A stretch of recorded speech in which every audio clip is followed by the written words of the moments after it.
कि महाराष्ट्र गवर्नमेंट के अंदर एनसीपी सरकार ने उद्धव ठाकरे को मुखौटा बना करके अपनी सारी पॉलिसी को इंप्लीमेंट कर रहे हैं। ऐसे में देखना ये होगा क्या उसको नॉमिनेट करके सेंट्रल गवर्नमेंट के जो वहां रिप्रेजेंटेटिव बैठे हैं भगत सिंह कोश्यारी अपनी संवैधानिक ड्यूटी का पूरा पालन करें या ना करेंगे, क्योंकि जो भी डिसीजन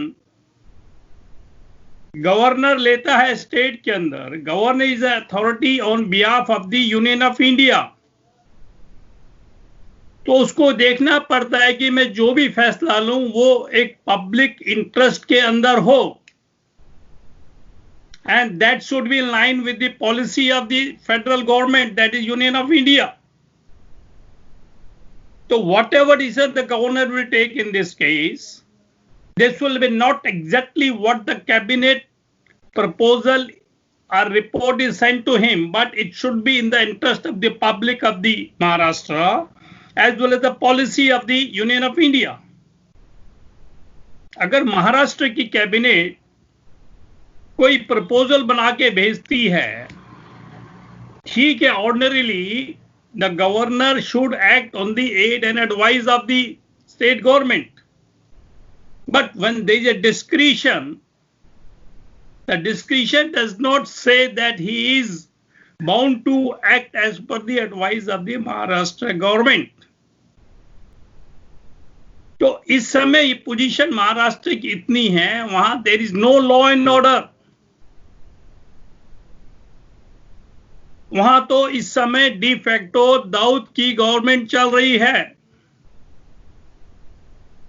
क्योंकि it was very much in the news in the past also recent that Sharad Pawar and company has got very affiliation with the Bollywood as well as the Dawood.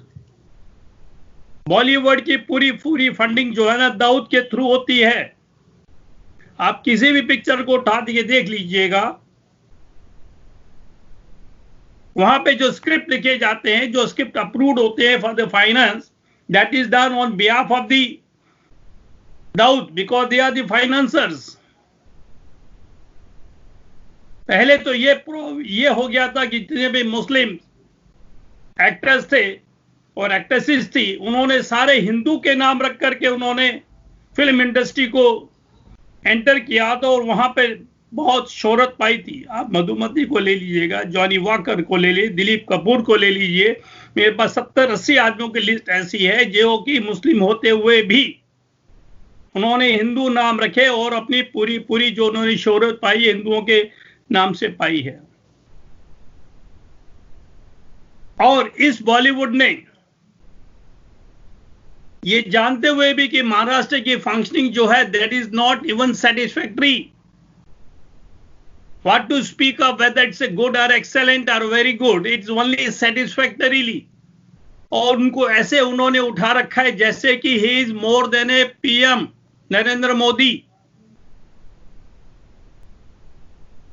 तो मेरा कहने का मतलब ये है कि इस समय जो महाराष्ट्र गवर्नमेंट चल रही है वो जो है it is in the clutches of the NCP government over there. Any extension given to the Shiv Sena chief, that is the Uddhav Thackeray, will be indirectly or directly will be extension for the NCP rule in the Maharashtra। और NCP rule के आप 3-4 incident देख चुके हैं अभी recently. मैं legal aspect पे बात, इस समय जो इश्यू है whether the extension should be granted to the Uddhav Thackeray is justified or not। Their Constitution of India says law of equality, there should not be any discrimination on the basis of the caste, creed or religion। It does not mean that you prefer one community and discard the other communities। जिस समय महाराष्ट्र पे 295A के ऊपर दफा हुई FIR register हुई थी और चतुर्वेदी साहब के ऊपर, मैं हैरान हो गया था कि ये पुलिस जो है होम मिनिस्टर के जो तहत आती है वो तो बिल्कुल आंखों पे पट्टी बांध ली है उन्होंने, और वो तो वही काम कर रहे हैं जो उनको होम मिनिस्टर साहब कहते हैं। ऐसी सरकार को अगर हम एक्सटेंशन देते हैं तो we should use our brain. And it is a foremost duty of the governor of the Maharashtra to be very, very particular and very considerate before issuing any extension or allowing the Uddhav Thackeray to be a nominated member. मैं उनसे पूछता हूँ जो 2 सीटें खाली हुई थी 10 अप्रैल को हुई थी, तो क्यों नहीं जब उन्होंने इमीडिएटली अप्लाई करके बन गए थे जब ही? Why he waited longer?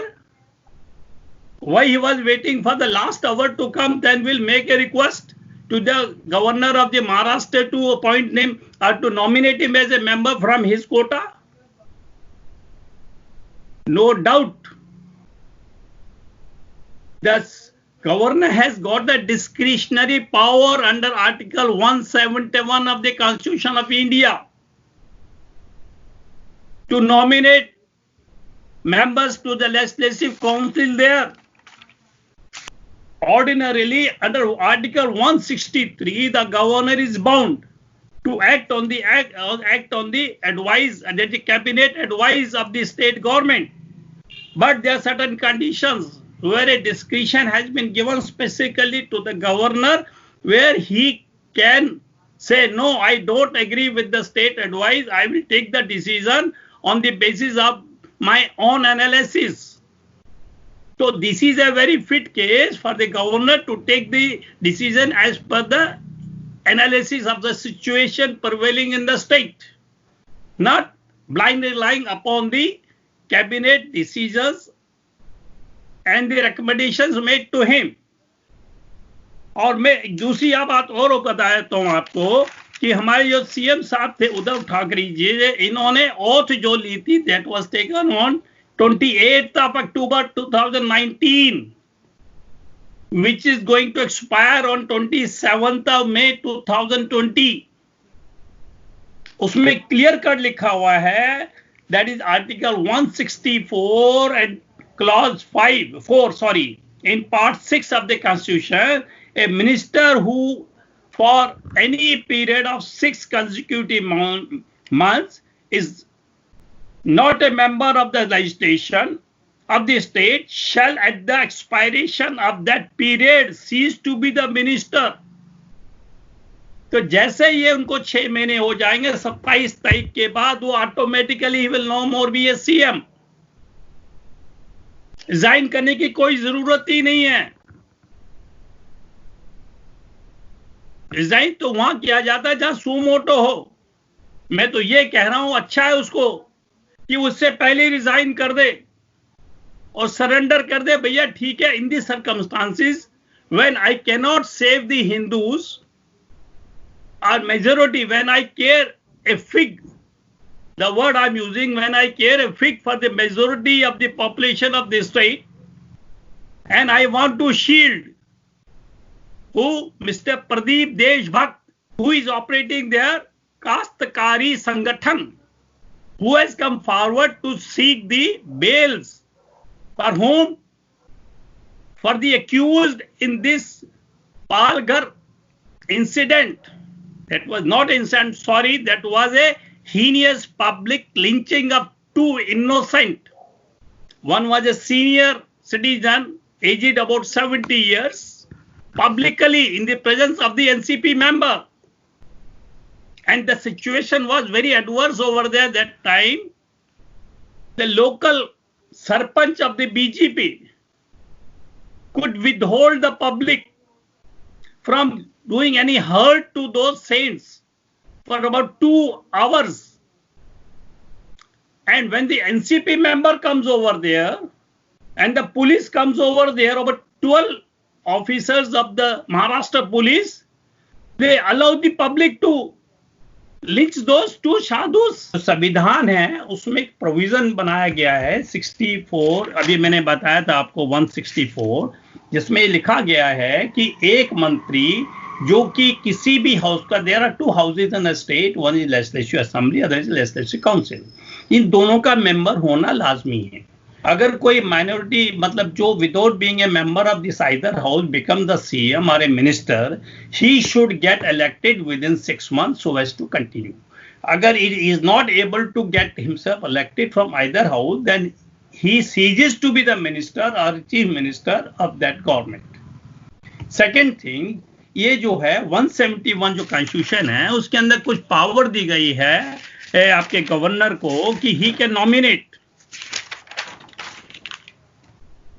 nominate some members, just like अपना जो थे chief justice of India Ranjan Gogoi थे, उनको प्रेसिडेंट ने नॉमिनेट किया था. Those person who has got the eminence in certain field, they could be nominated. आप समझे ना? Yes, sir. तो हमारे जो महाराष्ट्र में 2 सीटें बची हुई हैं जिसके अंदर गवर्नर को पावर है, वो चाहे तो नॉमिनेट करे चाहे तो ना नॉमिनेट करे.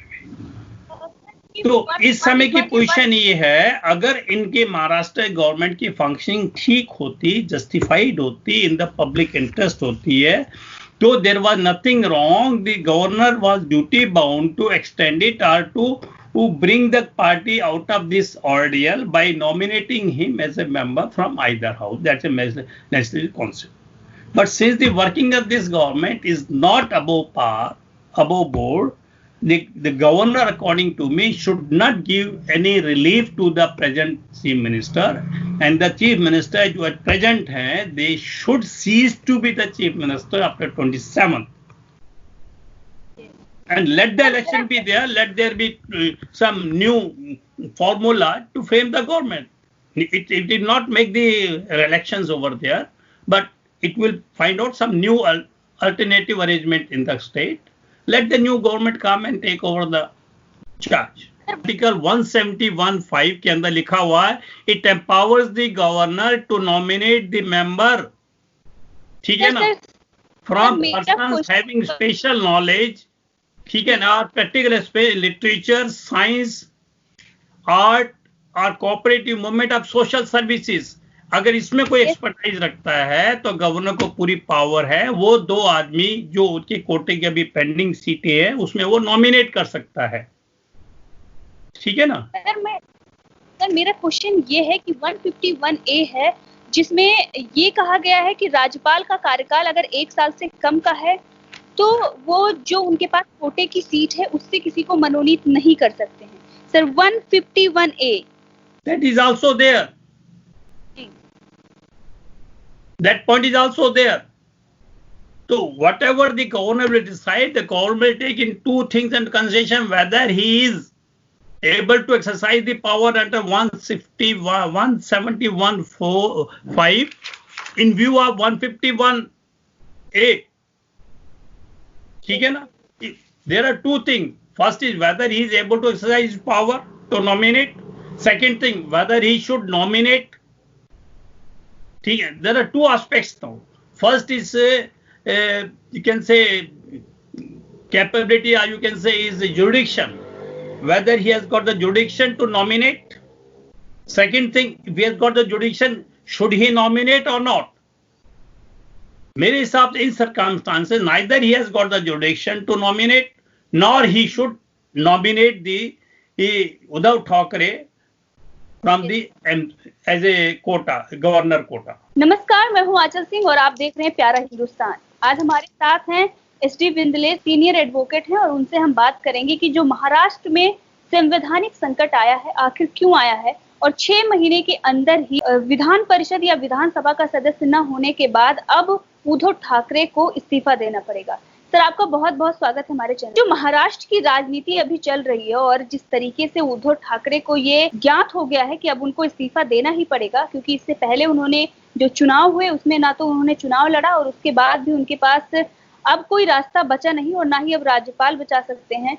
आपको क्या लगता है कि प्रधानमंत्री मोदी से बात की है, वो इस चीज में उनको बचा सकते हैं? क्या संविधान में ऐसा कोई तर्क है?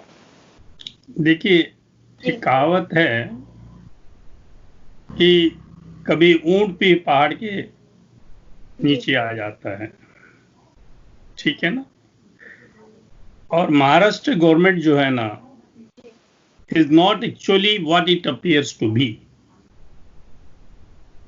महाराष्ट्र गवर्नमेंट जो है, जो दिखती नहीं वो है, और जो है वो दिखती नहीं। महाराष्ट्र गवर्नमेंट की एक बड़ी अच्छी छवि है।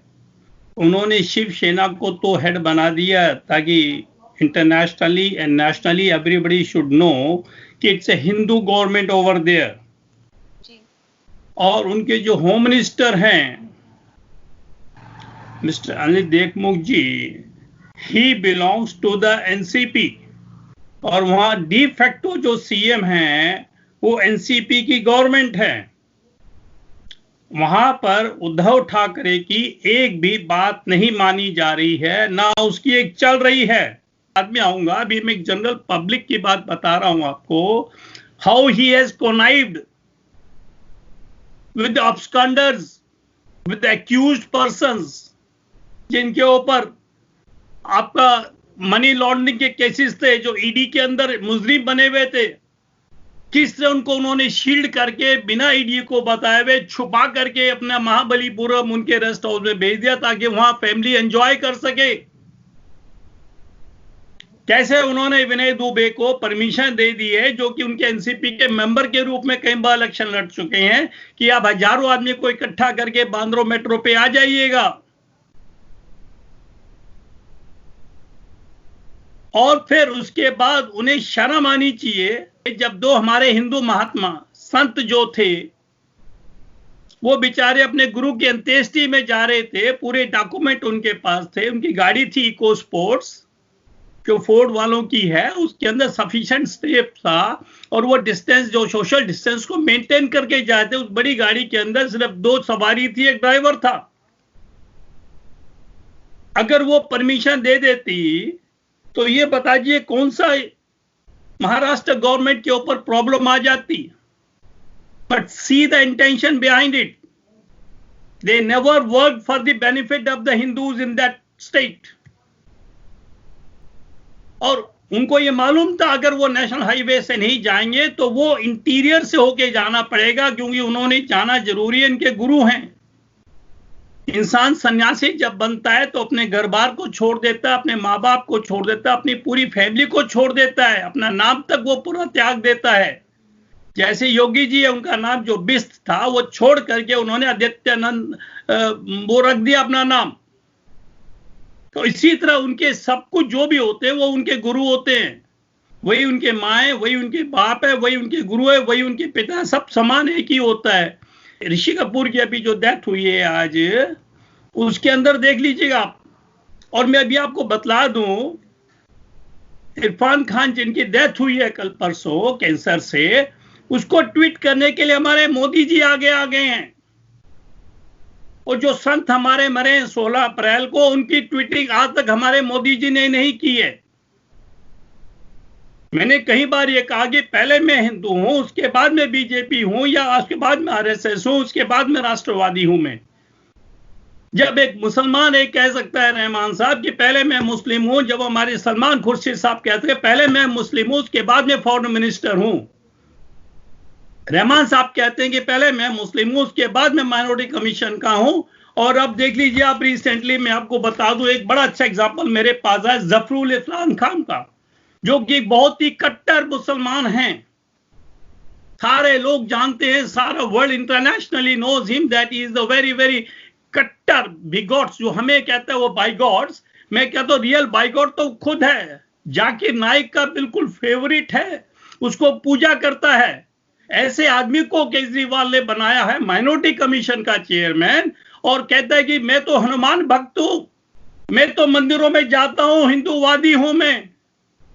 और वहां पे कार्य क्या हो रहा है, जफरुल इस्लाम खान के जो उनके पॉलिसीज है वो इंप्लीमेंट की जा रही है।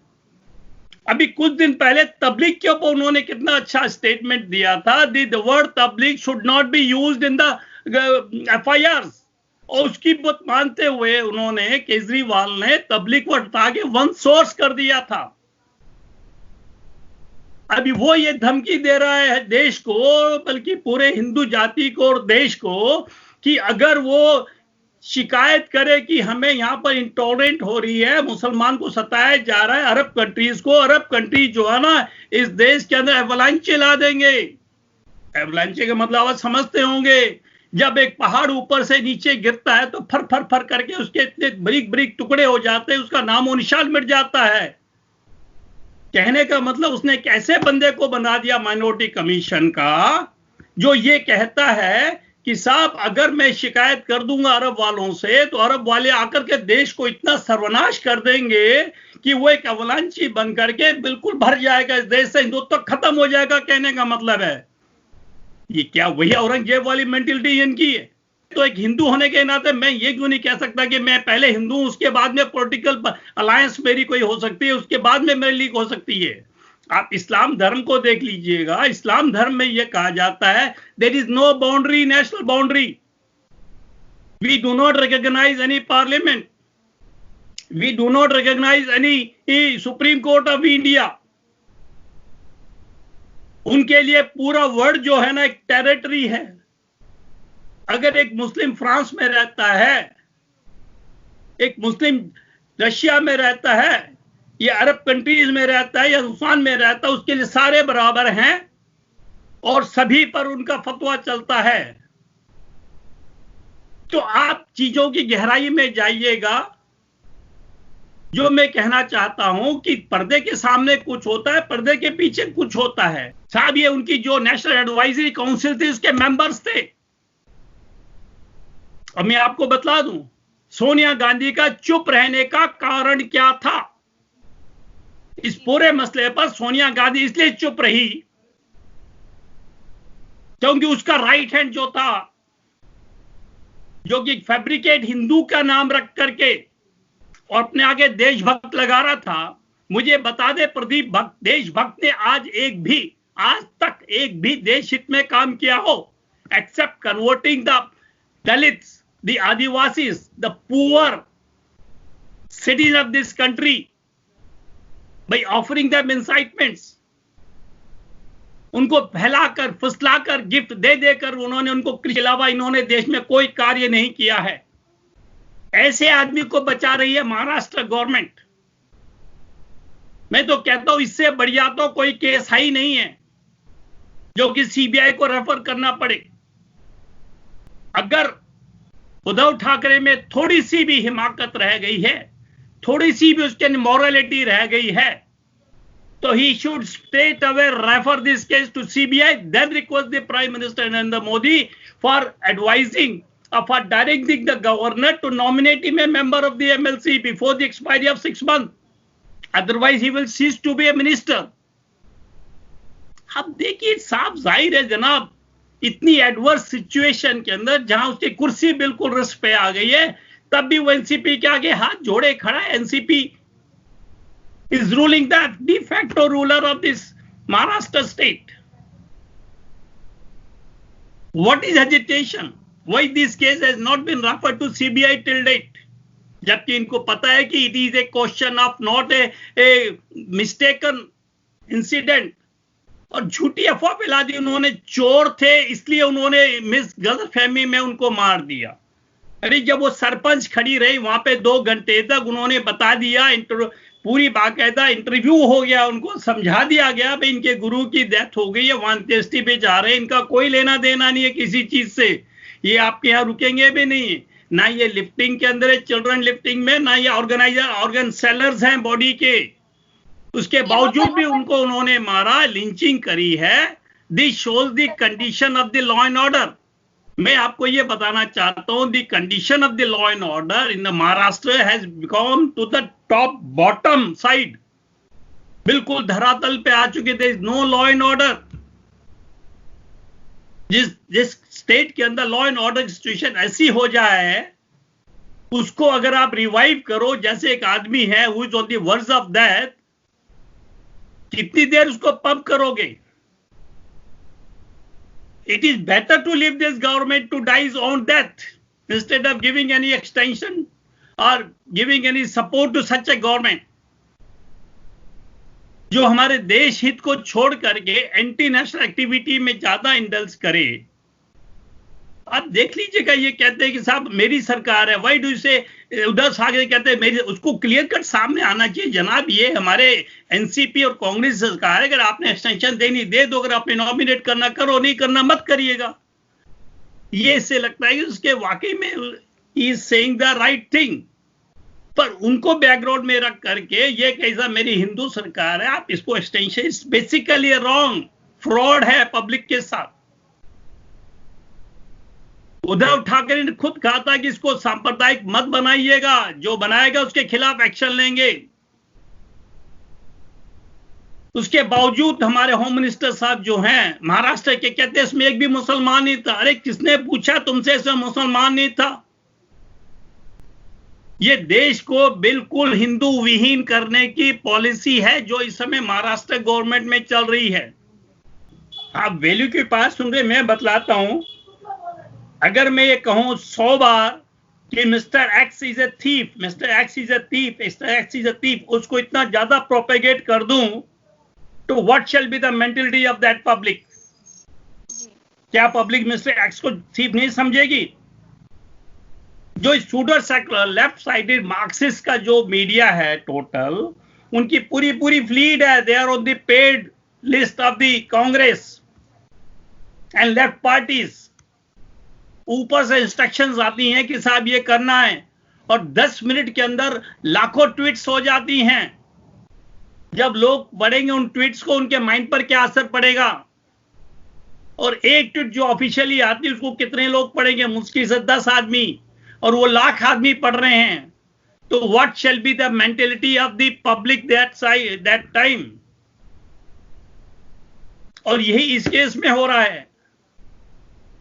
It is evident internationally there is a racket against this country। अब वो कहते हैं कि जो हाल पाकिस्तान में हो रहा है हिंदुओं के अगेंस्ट, जो हाल अरब कंट्री में हो रहा है हिंदुओं के अगेंस्ट, जो बर्मा में हुआ है वो देश में ये हाल हो रहा है। इसी तरह से जो ओनाम की क्वीन थी, उसके बारे में पाकिस्तान के अंदर रहने वाले जो थे टेररिस्ट कोड, जो टेररिस्ट हैं, उन्होंने एक मूवमेंट चला दी थी जहां ये लिखा था Arab country is against the Hindus,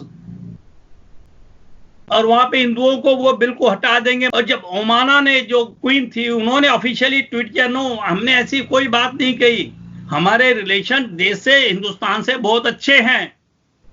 परंतु वो जो पहला ट्वीट इतना ज्यादा सर्कुलेट हो गया था, जिसके अंदर कोई भी एवरेज आदमी अगर उसको देखता पढ़ता तो वो तो अपना गुस्सा तो निकालेगा हिंदुओं के ऊपर, उससे कितनी कैजुअलिटी हुई होंगी। यहाँ तक कि बीबीसी ने भी इस पर आर्टिकल लिखा कि अरब देश हिंदुओं से क्यों नाराज है। हाँ, मैं वही तो मैं बता रहा हूं आपको कि क्या एक हिंदू ही बलि का बकरा बनेगा? बल्कि मुझे तो इस बात से बड़ी अफसोस हो रहा है कि हमारे जो हिंदुओं के प्रति बहुत ज्यादा वो हैं, रखने वाले हैं, वो भी हमें कहते हैं कि जब हालात इतने खराब हो गए हैं, वो हलाल मीट जिसको रिकॉग्नाइज ऑफिशियली आज तक नहीं हुआ गया, सर्टिफाइड आइटम्स, अगर हमारे एक बंदे ने कह दिया साहब मेरी दुकान है, मैं हिंदू हूं, मैं भगवान के अंदर विश्वास करता हूं, ये मेरी मूर्तियां रखी हुई हैं और मुझे VHP ने अनुमोदित किया है, तो उसे बता दीजिए कौन सा गुनाह वो कर रहा है। अगर 130 करोड़ आबादी में एक आदमी ने लिख दिया तो उसके ऊपर झारखंड गवर्नमेंट ने आके उसके ऊपर FIR कर दी और लाखों ट्वीट इसके खिलाफ हो गए हैं। और ये कहने लगे इस कोरोना की महामारी के अंदर लड़ने के बजाय हम लोग हिंदू मुस्लिम कर रहे हैं, जब वो ये काम 1500 सालों से करते आए हैं और आजादी के बाद उनको पूरी छूट मिली हुई थी कांग्रेस के टाइम में, जितना चाहे वो हिंदू मुस्लिम कर ले। अरे क्या जरूरत है माइनॉरिटी कमीशन बनाने की? इस कांग्रेस गवर्नमेंट ने 65 सालों में क्यों नहीं डिफाइन किया वर्ड व्हाट इज माइनॉरिटी?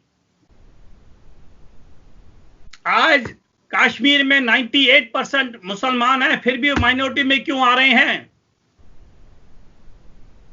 मैं इसीलिए कहता हूं what appear is never there and what is there actually never appears। ये गवर्नमेंट सिर्फ they are playing fraud with the public।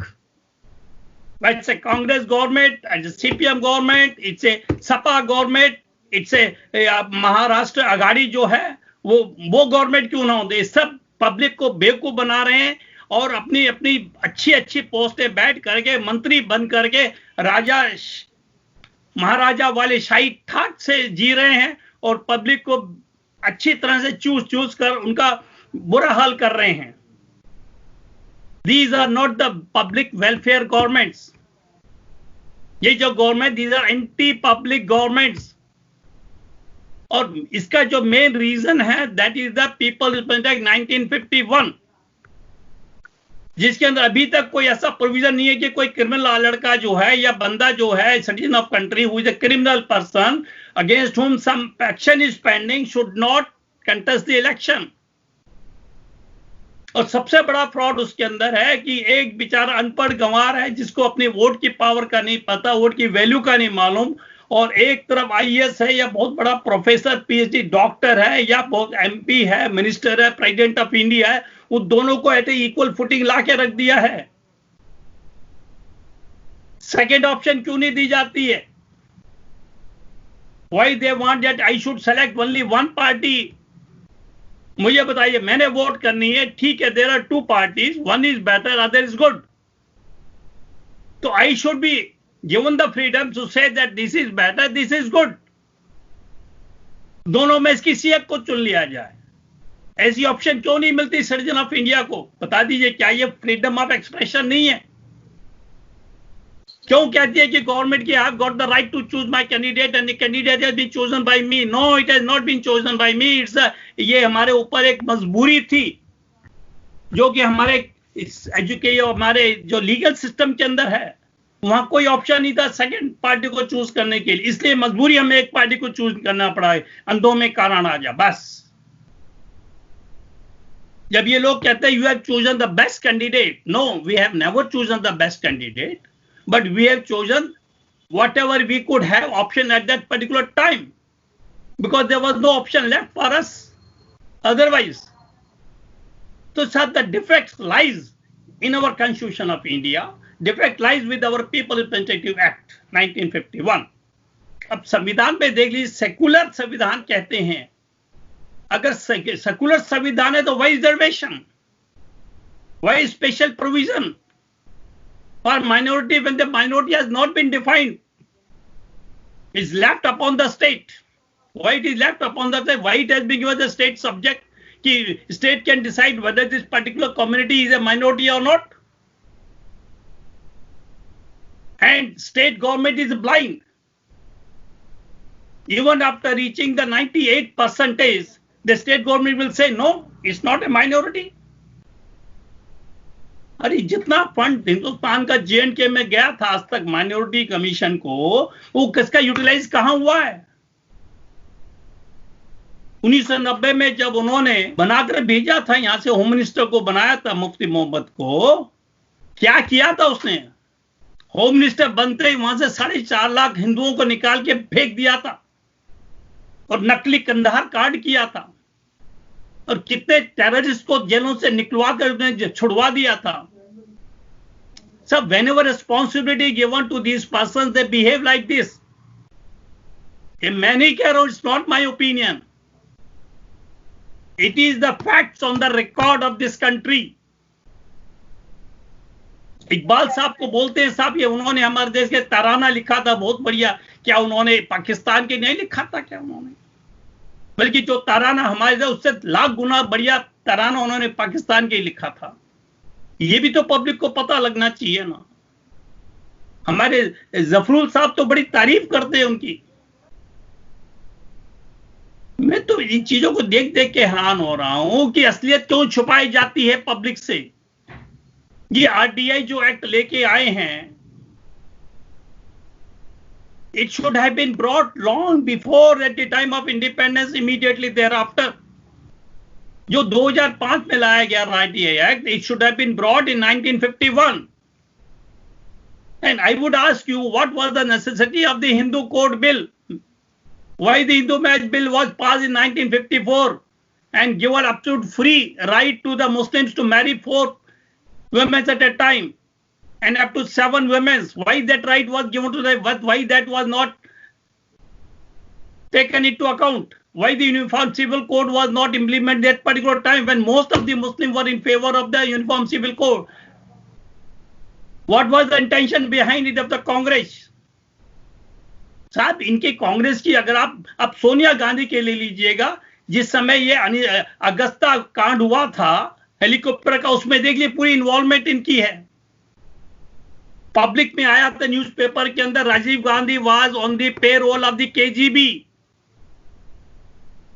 ये हर तीसरे महीने चौथे महीने जाते थे ट्रीटमेंट के लिए, कभी बताए ट्रीटमेंट के लिए जा रही इनको क्या बीमारी है पब्लिकली।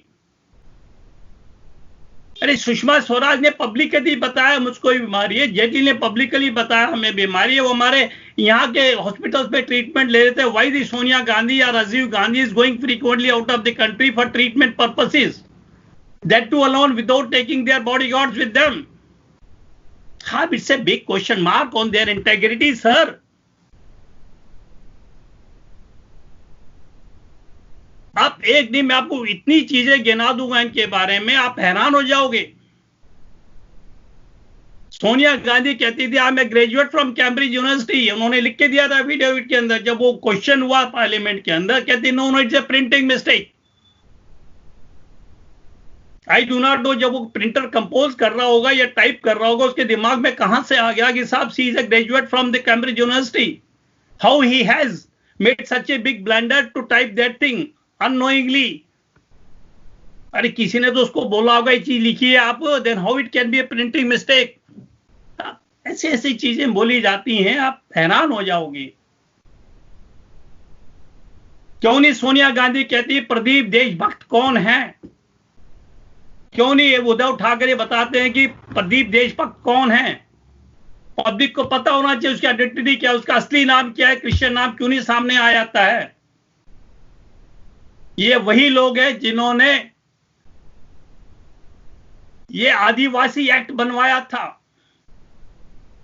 ओनरशिप ऑफ लैंड उनको दिलवाई थी, और जिन्होंने कॉमनवेल्थ वायलेंस एक्ट लाने की पूरी कोशिश की ताकि हिंदू इस देश से बिल्कुल खत्म हो जाएं। साहब, ये एक बहुत बड़ी मुहिम चल रही है देश के अंदर हिंदुओं को इस देश से समाप्त करने की।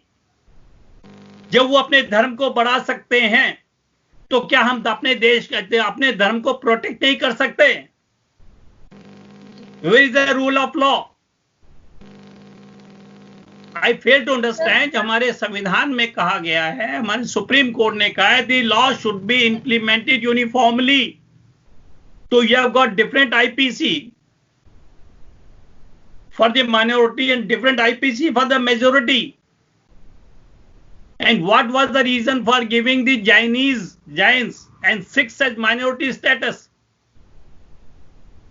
Tell me, what were the grounds? They could have been given some special privileges instead of nominating them as minority for running their institutes, because they wanted to break this majority of the Hindu into minority into pieces. Is this name? Thank you, sir.